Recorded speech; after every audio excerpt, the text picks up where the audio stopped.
ഇപ്പൊ താജ്മഹൽ കാണാനാണല്ലോ വന്നത്. ഇതിന്റെ ചരിത്രം എന്താണെന്ന് അറിയാം? ചരിത്രമൊന്നും അറിയില്ല. ഞാൻ പറഞ്ഞുതരാം. അതായത് മുംതാസിന്റെ ഓർമ്മയ്ക്കായിട്ടാണ് ഷാജഹാൻ ഇത് ഒരുക്കിയത്. കഷ്ടം തന്നെ. എന്താ അത്രയ്ക്ക് ഓർമ്മയില്ല പെണ്ണുമ്പിള്ളി. അവർ ഓർമ്മയ്ക്കാണ് ഇത് ഉണ്ടാക്കി വെച്ചേക്കുന്നത്. അങ്ങനെ ഇതൊക്കെ ചരിത്രമാണ്. ശരി, അത് മനസ്സിലായില്ലെങ്കിൽ പോട്ടെ, ഞാൻ ഒരു കാര്യം ചോദിച്ചോട്ടാ. ചോദിക്കും. ഈ താജ്മഹൽ പണിതതാരാണെന്നെങ്കിലും മനസ്സിലായോ? ഒരു ക്ലൂ തരൂ, പറയാം. ക്ലൂ തരാം. അതായത് കുത്തബ് മീനാർ പണിതത് കുത്തബുദ്ദീൻ ഐബക്കാണല്ലോ. അടിപൊളി. അപ്പൊ താജ്മഹൽ പണിതതാരാ? താജുദ്ദീൻ പടകരി. അല്ല, കൊല്ല ഷാഫി. അപ്പൊ ഇവര് രണ്ടുപേരും പാട്ടിന്റെ പരിപാടി നിർത്തിയിട്ട് ഇപ്പൊ കൺസ്ട്രക്ഷൻ വർക്കിന് ഇറങ്ങി. ഇതെങ്ങനെ കൊച്ചു പിള്ളേർക്ക് വരെ സ്കൂളിൽ പഠിക്കുന്ന സമയത്ത് അറിയാലോ ഇതെന്താണെന്ന്. സംഭവം അറിയോ? ഈ കൊച്ചൻ പള്ളിക്കൂടത്തിൽ പോയിട്ടില്ല. അതെന്താ മരം വെട്ടുകാരനായിരുന്നോ നിന്റെ അപ്പൻ?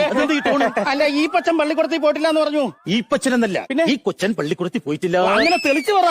ഈ പള്ളിക്കൂടത്തിൽ പോയില്ലെങ്കിലും താജ്മഹലിനെ കുറച്ച് ചരിത്രങ്ങളൊക്കെ പഠിച്ചു വെക്കണം, നല്ലതായിരിക്കും. ഒരു കാര്യമൊക്കെ അറിയാത്. ഏത് കാര്യം അറിയാം? എവിടെ സ്ഥിതി ചെയ്യുന്നറിയാം. എന്നാ അത് പറ, അത് കേൾക്കട്ടെ.